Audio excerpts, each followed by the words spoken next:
ടീച്ചറെ 2026 പുതിയ പുതിയ തീരുമാനങ്ങളുടെ വർഷമാണ്, തീരുമാനങ്ങളുടെ മാസമാണ്. ടീച്ചറുടെ തീരുമാനം എന്താണ്? പെണ്ണ് കിട്ടാനൊക്കെ തീരുമാനിച്ചോ? എന്റെ തീരുമാനങ്ങളൊക്കെ അവിടെ നിൽക്കട്ടെ. നമ്മുടെ എൻട്രിയുടെ റെസൊല്യൂഷൻ എന്താ? ജനുവരി തുടങ്ങുമ്പോൾ നമ്മൾ എന്താ കൊടുക്കാൻ വേണ്ടി പോകുന്നത്? തീർച്ചയായിട്ടും കുട്ടികൾക്ക് അറിയേണ്ടതും അത് തന്നെയാണ്. 2026 എൻട്രി അവർക്ക് വേണ്ടി എന്തൊക്കെയാണ് കൊടുക്കാൻ ഉദ്ദേശിച്ചിട്ടുള്ളത്? അതെ, മാറുന്ന പരീക്ഷാ പ്രവണതകൾ അത് വലിയൊരു പ്രശ്നമാണ്. പിള്ളേർ നേരിടുന്ന ഏറ്റവും വലിയൊരു പ്രശ്നമാണ്. എത്ര പഠിച്ചാലും എക്സാം ഹാളിൽ കയറുമ്പോഴത്തേക്കും അവർ വിചാരിച്ച പാറ്റേണിലെ എല്ലാ ചോദ്യങ്ങൾ വരുന്നത്. അതെ, കിളി പാറി നിൽക്കുന്ന അവസ്ഥയുണ്ട് അല്ലെ. അന്ന് പോയ കിളി ഇപ്പോഴും കൂട്ടി കയറിയിട്ടില്ല എന്നൊക്കെയാണ് കമന്റ് വരുന്നത്. സെക്രട്ടേറിയറ്റ് അസിസ്റ്റന്റ് മെയിൻസ് പരീക്ഷ കഴിഞ്ഞതിന് ശേഷം ആരുടെയും കിളി തിരിച്ചു വന്നിട്ടില്ല. അപ്പൊ നമുക്ക് ആ കിളിയെ പിടിച്ച് അല്ലെ ചരട് കെട്ടി കൂട്ടിലടക്കാം. അതിനുവേണ്ടി നമുക്ക് എന്തൊക്കെ ചെയ്യാം? എൻട്രി എന്തൊക്കെ ചെയ്യും എന്ന് വെച്ച് കഴിഞ്ഞാൽ 2025 നമ്മുടെ കുട്ടികൾക്ക് ജോലി കിട്ടി. അതിന്റെ ഒരു ഇരട്ടി പിള്ളേർക്ക് 2026 ജോലി കിട്ടണം. നമ്മുടെ റെസൊല്യൂഷൻ അതാണ്. അതിന് എന്ത് ചെയ്യുന്ന ചോദിച്ചു കഴിഞ്ഞാൽ ആദ്യം 2025 നമ്മളൊന്ന് അനലൈസ് ചെയ്യണം. എന്തൊക്കെ ഇവിടെ സംഭവിച്ചു, എന്തൊക്കെ കൊച്ചു കേരളത്തിൽ നടക്കുന്നതെന്ന് ചോദിച്ചു കഴിഞ്ഞാൽ എന്തൊക്കെ PSC കാട്ടിക്കൂട്ടുന്നതെന്നുള്ളത് നമ്മുടെ പിള്ളേരൊന്നും അറിയണം. ഇപ്പൊ 25 എക്സാം എഴുതി മടുത്തുപോയ കുറെ ആൾക്കാരുണ്ട്. ഇനി പരീക്ഷയെ എഴുതിയിട്ടില്ല, 26 PSC എഴുതിയിട്ട് ആദ്യമായിട്ട് പടിവാതിൽക്കലിട്ട് കയറി വരുന്ന കുറെ ആൾക്കാരുണ്ട്. അപ്പൊ ഇവരെയൊക്കെ നമുക്ക് കോമൺ ആയിട്ട് പരിഗണിച്ചുകൊണ്ട് കുറച്ച് കാര്യങ്ങൾ പറയാം. 25 എന്തൊക്കെയായിരുന്നു സാറിന്റെ ഒരു നോട്ടത്തിൽ? 25 എന്തൊക്കെയാ PSC ഫീൽഡിൽ വന്ന മാറ്റം? ഞാൻ നോക്കിയിട്ട് ഏറ്റവും വലിയ പ്രത്യേകതയായിട്ട് കണ്ടത് ക്വസ്റ്റിന്റെ പാറ്റേൺ അങ്ങോട്ട് മാറുകയാണ്. നമ്മൾ GK ക്വസ്റ്റ്യൻസിലൊക്കെ മാത്രമേ സ്റ്റേറ്റ്മെന്റ് ക്വസ്റ്റ്യൻസ് അല്ലെങ്കിൽ പ്രസ്താവന ചോദ്യങ്ങൾ വരുള്ളൂ എന്ന് വിചാരിച്ചു. മലയാളത്തിൽ വരെ പ്രസ്താവന ചോദ്യങ്ങൾ, മലയാളത്തിൽ ഇംഗ്ലീഷിലും മാത്സിൽ അടക്കം വന്നു. എനിക്ക് തോന്നുന്നു കഴിഞ്ഞ UPSC എക്സാമിന് മാത്സിന് സ്റ്റേറ്റ്മെന്റ് ക്വസ്റ്റ്യൻസ് ഞാനൊക്കെ പരീക്ഷ എഴുതിയിട്ട് കിളിവാറി നിൽക്കായിരുന്നു. അപ്പം ഈ സ്റ്റേറ്റ്മെന്റ് ചോദ്യം ഒരു ട്രെൻഡാണ്. എനിക്ക് തോന്നുന്നു കഴിഞ്ഞ കുറെ അധികം മാസങ്ങളായിട്ട് നമ്മുടെ ടീച്ചേഴ്സ് ഒക്കെ പറയുന്നുണ്ട് സ്റ്റേറ്റ്മെന്റ് ചോദ്യം എന്നുള്ളത്. പക്ഷെ കോമഡി എന്താന്ന് വെച്ചാല് സ്റ്റേറ്റ്മെന്റ് ചോദ്യങ്ങൾ ഇംഗ്ലീഷിൽ ചോദിച്ചിട്ട് അതിന്റെ മലയാളം ട്രാൻസ്ലേഷൻ വരുമ്പോൾ ഇതുമായിട്ട് യാതൊരു ബന്ധമില്ല ഉണ്ടാവില്ല. അല്ലെങ്കിൽ ഇംഗ്ലീഷ് വായിച്ചാൽ മനസ്സിലാകുന്ന അത്രയും പോലും മലയാളം വായിച്ചാൽ മനസ്സിലാകാത്ത അവസ്ഥയിൽ. ക്വസ്റ്റ്യൻ പേപ്പറിന്റെ പാറ്റേണും മാറി, ചോദിച്ച രീതിയും മാറി, നമുക്ക് കൂടുതൽ കൺഫ്യൂഷനിലേക്കാണ് പോയത്. അതായിരുന്നു ഒന്നാമത്തെ വ്യത്യാസം. അപ്പം പിള്ളേർക്ക് തന്നെ ഡൗട്ടായി തുടങ്ങി. അവര് നമ്മുടെ ഒരു സെക്രട്ടേറിയറ്റ് അസിസ്റ്റന്റിന്റെ മെയിൻസ് എക്സാം 2 പേപ്പറായിട്ടൊക്കെ വന്നപ്പോ എല്ലാരും പറഞ്ഞു ഭയങ്കര ടഫ് ആവും, UPSC ലെവലിൽ ചിന്തിക്കണം എന്ന് പറഞ്ഞിട്ട് പിള്ളേരൊക്കെ സിവിൽ സർവീസിന്റെ ടെക്സ്റ്റ് ബുക്ക് എടുത്ത് വെച്ച് പഠിച്ചെന്നാണ് പറയുന്നത്. അതെ, ഇനി അതൊക്കെ ആക്രി വിലക്ക് തൂക്കി വെക്കണമെന്ന് അറിയാൻ വയ്യാണ്ട് നിൽക്കാണ്. അപ്പം എന്നിട്ട് ക്വസ്റ്റ്യൻ പേപ്പർ കണ്ട് എക്സാമിന് ചെന്നപ്പം ഒരു ബേസിക് ലെവലിൽ നിൽക്കുന്നവർക്ക് എഴുതി പോരായിരുന്നല്ലോ എന്നാണ്.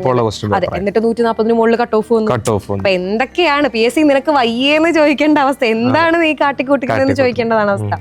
അപ്പം ഈ ഒരു സംഭവം എല്ലാവരും ചോദിക്കുന്നതാണ്. അപ്പം ഇനി പഠിക്കണോ? നമ്മളെ തന്നെ വീഡിയോസ് നമ്മളിങ്ങനെ പിള്ളേരെ മോട്ടിവേറ്റ് ചെയ്യാം. നിങ്ങൾ പഠിക്ക്, 2026 ആ പരീക്ഷ വരുന്നു, ഈ പരീക്ഷ വരുന്നു എന്നൊക്കെ പറയുമ്പോൾ നമ്മൾ പിള്ളേരെ മോട്ടിവേറ്റ് ചെയ്യാം. നിങ്ങൾ ജോലിക്ക് കയറൂ എന്ന് പറഞ്ഞു. അപ്പൊ പിള്ളേരെ തന്നെ വന്നിട്ട് നെഗറ്റീവ് അടിക്കും. ഇതിലൊന്നും വലിയ കാര്യമൊന്നും ഇല്ല, ഞങ്ങൾ 25 മതിയായി, മടുത്തു അങ്ങനെ പറയുന്നുണ്ട്. അപ്പൊ ഈ മടുത്തവരെയൊക്കെ ഒന്ന് നമുക്ക് മോട്ടിവേറ്റ് ചെയ്ത് കൊണ്ടുവരണ്ടേ? ആ മോട്ടിവേറ്റ് ചെയ്യാനുള്ള ആൾക്കാർ ഇവിടെ തന്നെ ഉണ്ട്, നമ്മുടെ എൻട്രിയിൽ തന്നെ ഉണ്ട്. ഈ വർഷം അതായത് 2025 പഠിച്ചു തുടങ്ങിയിട്ട് 2025 തന്നെ സർവീസിൽ കയറിയവരില്ലേ, ഇഷ്ടം പോലെ കുട്ടികൾ. LDയുടെ റാങ്ക് ലിസ്റ്റ് ഒക്കെ വന്ന സമയത്ത് ഇഷ്ടം പോലെ നമ്മുടെ സ്റ്റുഡൻസ് ഉണ്ടായിരുന്നു. 4 മാസമേ ആയുള്ളൂ പഠിച്ചു തുടങ്ങിയിട്ട് എന്നൊക്കെ പറഞ്ഞവരുണ്ട്. അപ്പൊ അവരും ഒരു കാരണവശാലും അവരെയൊന്നും നമുക്ക് തള്ളിക്കളയാൻ പറ്റൂലല്ലോ. ഇപ്പൊ നമുക്ക് ഇനി PSC എഴുതിയിട്ട് ജോലി കിട്ടുമെന്ന് ചോദിക്കുന്നവരോട് ഇതാണ് നമുക്ക് വയ്ക്കാനുള്ള മറുപടി അല്ലെ. ഈ വർഷം തന്നെ പഠിച്ചിട്ട് ഈ വർഷം എൻട്രിയുടെ മറ്റേ മീറ്റപ്പിൽ വന്നവര് വരെ ഉണ്ട്. അപ്പൊ അതൊക്കെ നമുക്ക് അഭിമാനത്തോടെ പറയാവുന്ന കാര്യം. ഒരു കാരണവശാലും നമ്മൾ നിരാശപ്പെടരുത്. ആത്മാർത്ഥമായിട്ട് അങ്ങോട്ട് പ്രവർത്തിച്ചോ, നമുക്ക് കിട്ടിയിരിക്കും. നമുക്ക് കിട്ടാനുള്ളതാണെങ്കിൽ കിട്ടിയിരിക്കും. അപ്പൊ ട്രെൻഡിൽ PSC എക്സാമിന്റെ ട്രെൻഡിൽ വന്ന വ്യത്യാസം ഇതൊക്കെയായിരുന്നു. അങ്ങനെയാണെങ്കിൽ നമ്മൾ ഈ ക്വസ്റ്റ്യനിൽ തെറ്റ് വരുന്നൊരു അക്ഷരത്തെറ്റ്, പ്രത്യേകിച്ച് നമ്മുടെ മലയാളി പിള്ളേർ എഴുതുന്ന മലയാളത്തിലുള്ള ചോദ്യ പേപ്പറിനകത്ത് മലയാളം അടക്കം എല്ലാ സബ്ജക്റ്റിലും തെറ്റ് വന്നിട്ടുണ്ടായിരുന്നു. പദശുദ്ധി തന്നെ PSC പഠിപ്പിക്കുകയും ചെയ്യും. അത് ഇതുവരെ കണ്ടിട്ടില്ലാത്ത രീതിയിൽ PSC ക്വസ്റ്റ്യൻ ഇടുകയും ചെയ്യും. ഇതിപ്പോ കഴിഞ്ഞ BF1 എക്സാം കുറച്ച് ദിവസം മുമ്പ് അങ്ങോട്ട് കഴിഞ്ഞിട്ട് ചോദ്യം കറക്റ്റ് ആണ്, പക്ഷെ ഉത്തരം ഓപ്ഷനകത്ത് ഇല്ലാത്ത അവസ്ഥ വരെ ഉണ്ടായിരുന്നു. കിളിപ്പാട്ട് വൃത്തത്തിന്റെ കാര്യമായിരിക്കും. അതെ, അത് തന്നെ നമ്മൾ തന്നെ ക്വസ്റ്റ്യൻ പേപ്പർ കണ്ടിട്ട് ആൻസർ എവിടെ എന്ന് വെച്ചിട്ടിരുന്നു. കിളിപ്പാട്ട് വൃത്തം കാകളിയാണെന്ന് പലതവണ പറഞ്ഞു പഠിപ്പിച്ച പിള്ളേരുടെ മുമ്പിലേക്കാണ് ഈ ക്വസ്റ്റ്യൻ പേപ്പർ വരുന്നത്. ഓപ്ഷനിൽ കാകളിയേ ഇല്ല. അത്ര കേമാണ് ചോദ്യ പേപ്പർ ഇടുന്നത്. അപ്പം ഇതൊക്കെ എനിക്ക് തോന്നുന്നു ഈ പ്രീവിയസ് ക്വസ്റ്റ്യനെ അതേപടി എടുത്ത് വെക്കുന്നതിന്റെ ഒക്കെ പ്രശ്നമായിരിക്കും. പക്ഷെ ഏറ്റവും വലിയ പ്രശ്നം എന്താണെന്നറിയോ, ഇങ്ങനെയുള്ള ചോദ്യങ്ങൾ കാണുമ്പോൾ അറിയാവുന്ന ചോദ്യങ്ങൾക്ക് ഉത്തരം എഴുതാൻ പോലും പിള്ളേർക്ക് ടെൻഷൻ ആകും.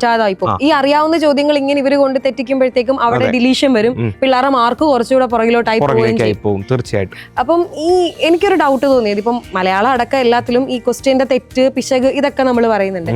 ഈ മലയാള റാങ്ക് മേക്കിംഗ് ആണ്. നമ്മൾ രണ്ടുപേരും മലയാളം ടീച്ചേഴ്സ് ആയതുകൊണ്ട് നമുക്ക് അവിടെ നിന്ന് തന്നെ പറയാം. മലയാളം റാങ്ക് മേക്കിംഗ് ആണെന്ന് എല്ലാവരും പറയുന്നത്. ഇപ്പൊ നമ്മുടെ BFOന്റെ എക്സാം കഴിഞ്ഞപ്പോൾ കുറെ സ്റ്റുഡൻസ് വന്നിട്ട് നമുക്ക് മെസ്സേജ് അയച്ചായിരുന്നു, മലയാളം ഇഷ്ടമില്ലാത്ത സബ്ജക്റ്റ് ആയിരുന്നു, ക്ലാസ് കണ്ടിട്ടാണ് ഇഷ്ടപ്പെട്ടത്, 10 10 കിട്ടും അല്ലെങ്കിൽ 10 8 കിട്ടും എന്നൊക്കെ പറയുന്നത്.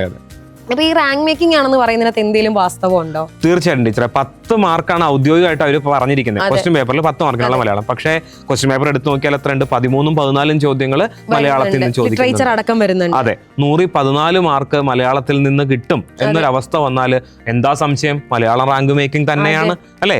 ഒരു റാങ്കും കിട്ടാൻ സാധ്യത അല്ലെ, ഒരുപക്ഷെ മെയിൻ ലിസ്റ്റിൽ നിന്ന് തന്നെ തഴയപ്പെടാൻ സാധ്യതയുള്ള ഒരുത്തം വേണമെങ്കിൽ എന്ത് ചെയ്യാം? ഫസ്റ്റ് റാങ്ക് അടിക്കാം. ഫസ്റ്റ് റാങ്ക് അടിക്കാമല്ലോ. 14 മാർക്കിന്റെ വ്യത്യാസം എന്ന് പറയുമ്പോഴത്തേക്കും ഫസ്റ്റ് റാങ്ക് അടിക്കാനുള്ള സാധ്യതയുണ്ട്. അതെ അതെ. അങ്ങനെയാണെങ്കിൽ ഒരു കാര്യം കൂടെ ചോദിച്ചോട്ടെ, ഈ നമുക്ക് സാർ ഇപ്പം ഈ ക്വസ്റ്റ്യൻ പേപ്പേഴ്സ് ഇപ്പം 2025 എത്രയോരം പരീക്ഷ എഴുതിയിട്ടുണ്ടാവും, ഒരു 10-40 മുകളിൽ പരീക്ഷകൾ എഴുതിയിട്ടുണ്ടാവും. അപ്പൊ ഇത്രയും പരീക്ഷകളുടെ ക്വസ്റ്റ്യൻ പേപ്പറിനകത്തുനിന്ന് സാറിന് ഭയങ്കര കോമഡി ആയിട്ട് തോന്നിയ ഒരു ചോദ്യ മാതൃക? PSCക്ക് എത്ര കണ്ടിട്ടും മടുക്കാത്തൊരു ചോദ്യമുണ്ട്. കവി എന്ന വാക്കിന്റെ സ്ത്രീലിംഗ പദം ഏത്? അല്ലെങ്കിൽ എന്താണ് കവയിത്രി? അതാണല്ലോ ശരിയായ വാക്ക്. അത് 4 തരത്തിൽ എഴുതിയിട്ട് ഇതിൽ ശരിയായിട്ടുള്ള പദം ഏത്? എന്റെ പൊന്നെ, ഞാൻ PSC പഠിപ്പിക്കാൻ തുടങ്ങിയ കാലം മുതലല്ല, പഠിക്കണ കാലം മുതൽ കാണുന്ന ഒരു ചോദ്യമാണ് ഇപ്പോഴും അല്ലെ. ആ ചോദ്യത്തോട് വല്ലാത്ത പ്രേമമാണ്.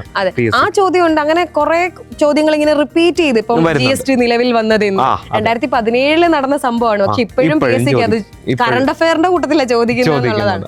അപ്പം ഇങ്ങനെ റിപ്പീറ്റഡ് ആയിട്ട് വന്നിട്ടുള്ള കുറെ ചോദ്യങ്ങളുണ്ട്. ഇതുപോലെ ശൈലികളുടെ ഒരു ചോദ്യമുണ്ട് ടീച്ചറെ. അവസാനിപ്പിക്കുക എന്നർത്ഥം വരുന്ന 2 ശൈലികൾ. ധനാശി പാടുക, അതുപോലെ ഭരതവാക്യം ചൊല്ലുക.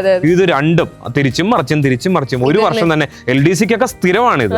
ഏതെങ്കിലും ഒരു ജില്ലയിൽ ചോദിച്ചിരിക്കുന്നത് അല്ലേ? അതെ, സ്ഥിരം ചോദിക്കുന്ന കുറെ ചോദ്യങ്ങൾ. പക്ഷെ നമുക്ക് തന്നെ ശരിക്കും പറഞ്ഞാൽ പ്രെഡിക്റ്റ് ചെയ്യാൻ പറ്റും ഇന്ന ചോദ്യങ്ങൾ ഒരു ചോദ്യ പേപ്പറിലെങ്കിലും കാണും എന്നുള്ളത്. ടീച്ചറെ, 2025 നമ്മൾ പ്രധാനമായിട്ട് നേരിട്ട പരീക്ഷകൾ ഏതൊക്കെയായിരുന്നു? പ്രധാനമായിട്ട് നമ്മുടെ പാവങ്ങളുടെ IAS LDCയുടെ പരീക്ഷ, LGS ഉണ്ടായിരുന്നു, പിന്നെ സെക്രട്ടേറിയറ്റ് അസിസ്റ്റന്റിന്റെ പരീക്ഷ. ഇതൊക്കെ കുറെ കാലമായിട്ട് നമ്മൾ നോക്കിക്കൊണ്ടിരുന്ന പരീക്ഷകൾ. ഇതൊക്കെ കഴിഞ്ഞു, അതിന്റെയൊക്കെ റാങ്ക് ലിസ്റ്റ് വന്നു. ഇനിയിപ്പോ സെക്രട്ടേറിയറ്റിന്റെ ഏതാണ്ട് ഷോർട്ട് ലിസ്റ്റ് വന്നു, ഇന്റർവ്യൂ നടക്കാൻ പോകുന്നു. പിന്നെ KSന്റെ പരീക്ഷ, നമ്മുടെ കേരളത്തിന്റെ സ്വന്തം IAS എന്നുള്ളത് KSന്റെ എക്സാം നടന്നു, അതിന്റെയും ഷോർട്ട് ലിസ്റ്റ് വന്നു. ഇതൊക്കെയാണ് 2025 നടന്നത്. ഇനിയിപ്പോ വരാൻ പോണത് ജനുവരിയിൽ വരാൻ പോണത് APO അല്ലേ? ഓഫീസറുടെ പരീക്ഷ ജനുവരി 24 വരുന്നുണ്ട്. അതെ. പിന്നെ ഇനി 2026 ഇവരെന്ത് ചെയ്യും എന്ന് ചോദിച്ചു കഴിഞ്ഞാൽ LD ഒക്കെ അങ്ങ് കഴിഞ്ഞില്ലേ. ഇപ്പൊ നമ്മുടെ പിള്ളേരുടെ ഒരു കോമൺ വിചാരമാണ് LD LGSും കഴിഞ്ഞില്ലേ, ഇനിയിപ്പം അടുത്ത LD 2027 നടക്കണമല്ലോ, അപ്പോഴത്തേക്ക് പഠിച്ചാ പോരെ. ഇൻ ബിറ്റ്വീൻ ഉള്ള 2026 ഇവരങ്ങ് മറക്കുക. ശരിക്കും പറഞ്ഞാൽ ഏറ്റവും ഗോൾഡൻ ഓപ്പർച്യൂണിറ്റി കിടക്കുന്ന 2026 എന്തോരം ഡിഗ്രി ലെവൽ നോട്ടിഫിക്കേഷനാ വന്നിട്ടുള്ളത്. എനിക്കൊന്ന് 7 നോട്ടിഫിക്കേഷൻ വന്നിട്ടുണ്ട്. അപ്പൊ ഇതിനൊക്കെ പഠിച്ചു കഴിഞ്ഞാൽ തന്നെ നല്ലൊരു പ്രിപ്പറേഷൻ ആയി കഴിഞ്ഞു. അതെ, തീർച്ചയായിട്ടും. അതിൽ കമ്പനി ബോർഡ് അസിസ്റ്റന്റ് തന്നെ എടുത്തു പറയണം. ഇപ്പോ എത്രയോരം 3000+ അഡ്വൈസസ് പോകുന്നൊരു പോസ്റ്റ് കമ്പനി ബോർഡ് അസിസ്റ്റന്റ്, പിന്നെ യൂണിവേഴ്സിറ്റി അസിസ്റ്റന്റ്. പക്ഷെ അപ്പോഴും എനിക്കൊരു തോന്നിയ ഒരു കാര്യം പറയട്ടെ. ഇപ്പോ നമ്മളെ നെഗറ്റീവ് ആക്കാൻ വേണ്ടിയിട്ട്, പ്രത്യേകിച്ച് നമ്മുടെ സ്റ്റുഡൻസിനെ, അവർ ഭയങ്കര പ്രഷറിലും സ്ട്രെസ്സിലും കൂടി ആയിരിക്കും കടന്നു പോകുന്നത്. ഈ ഒരു എക്സാം പ്രിപ്പറേഷൻ എന്ന് പറയുന്ന അത്ര ഒരു നല്ല സമയമല്ല അവരെ സംബന്ധിച്ചിടത്തോളം. അപ്പൊ ഇവരെ നെഗറ്റീവ് എടുപ്പിക്കാൻ വേണ്ടിയിട്ട് ചുറ്റുപാടും കുറെ ആളുകൾ കാണും.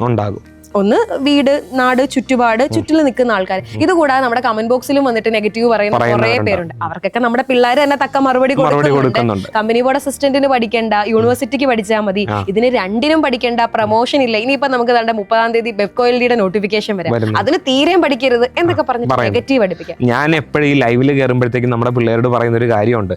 നിങ്ങൾ അച്ഛന്റെയോ അമ്മയുടെയോ കാമുകന്റെയോ കാമുകിയുടെയോ പടമല്ല പേഴ്സി വെക്കേണ്ടത്, നിങ്ങളുടെ മുഖത്ത് നോക്കി നിനക്ക് ജോലി കിട്ടൂല എന്ന് പറഞ്ഞവരുടെ ഫോട്ടോ വേണം നിങ്ങളുടെ പേഴ്സിൽ വെക്കാൻ ഞാൻ പറയാറുണ്ട്. നിങ്ങൾ ഇടയ്ക്കിടയ്ക്ക് ഡീമോട്ടിവേറ്റഡ് ആകുമ്പോൾ ആ പേഴ്സ് ഒന്ന് തുറന്നു നോക്കണം. അതിൽ 5 പൈസ ഇല്ലാന്നും നിങ്ങൾ കാണും, അതുപോലെ ലവന്മാരുടെ ഒക്കെ മോന്തയും നിങ്ങൾ കാണും അല്ലെ. അപ്പൊ നമുക്ക് പഠിക്കാനുള്ള അല്ലെ, അവരുടെ കരണം കുറ്റി നോക്കി ഒന്ന് കൊടുക്കാനുള്ള ഒരു ആവേശം നമ്മുടെ ഉള്ളിൽ വരും. അത് ഇവരുടെയൊക്കെ മുഖം കണ്ടാലേ വരുള്ളൂ. ശരിക്കും ഒരു വിക്രമാദിത്യൻ എഫക്ട് വരും. അതെ അതെ അതെ, അങ്ങനെയുള്ള ഫോട്ടോ വെക്കണം ഞാൻ പിള്ളേരോട് എപ്പോഴും പറയാറുണ്ട്. ഈ നെഗറ്റീവ് പഠിപ്പിക്കുന്നവരെ അങ്ങോട്ട് സൈഡിലോട്ട് മാറ്റി നിർത്തിയിട്ട് ഇവർക്കൊന്ന് പോസിറ്റീവായിട്ട് ഇരിക്കാൻ എന്താ പറഞ്ഞു കൊടുക്കാൻ? ഇപ്പൊ ഈ പറയണ പോലെ തന്നെ നമ്മളെ കുറ്റം പറഞ്ഞവരെ ആദ്യം ഓർക്കുക എന്നുള്ളത്. രണ്ടാമത് ഇനിയിപ്പോ എന്തറിയാൻ നിൽക്കും? എൻട്രിയിൽ ക്ലാസ് എടുക്കുന്ന ഓരോ അധ്യാപകരുടെയും പ്രത്യേകത എന്താ? അവർ പഠിപ്പിക്കുന്ന സബ്ജക്ട് മാത്രമല്ല അവർ പറയുന്നത്, അവർ പിള്ളേരെ മോട്ടിവേറ്റ് ആക്കിയിട്ടേ അവർ ഇറങ്ങാറുള്ളൂ. ഓരോ ലൈവ് സെഷനിൽ കയറിയാലും റെക്കോർഡ് സെഷനിൽ കയറിയാലും കിട്ടുന്ന ശമ്പളത്തിന് ജോലി എടുക്കുക, അല്ലെങ്കിൽ പഠിപ്പിക്കാൻ പറഞ്ഞ കാര്യങ്ങൾ മാത്രം പഠിപ്പിക്കുക എന്ന നില വിട്ടിട്ട് സ്വന്തം പിള്ളേരാണ്, അല്ലെങ്കിൽ ഒരു ഓഫ്ലൈൻ ക്ലാസ് റൂമിൽ ഇരുന്നുകൊണ്ടാണ് ക്ലാസ് എടുക്കുന്നത് എന്ന ഫീലോട് കൂടി പിള്ളേരെ മോട്ടിവേറ്റ് ചെയ്തിട്ട് നമ്മുടെ അധ്യാപകർ ഇറങ്ങി പോകാറുള്ളൂ. ഞാൻ പറയണത് എൻട്രിയിലെ ക്ലാസ് കൃത്യമായിട്ട് ഫോളോ ചെയ്യുവാണെങ്കിൽ തന്നെ നല്ല രീതിക്ക് അവർ മോട്ടിവേറ്റഡ് ആകുകയും ചെയ്യും, പരീക്ഷയ്ക്ക് നല്ലപോലെ പ്രിപ്പയർ ചെയ്യാനും പറ്റും, മെയിൻ ലിസ്റ്റിൽ അവരുടെ പേര് വരികയും ചെയ്യും. പഠിക്കുക എന്നുള്ളതേ ഉള്ളൂ, വേറെ കുറുക്കു വഴിയൊന്നും നമുക്കില്ല.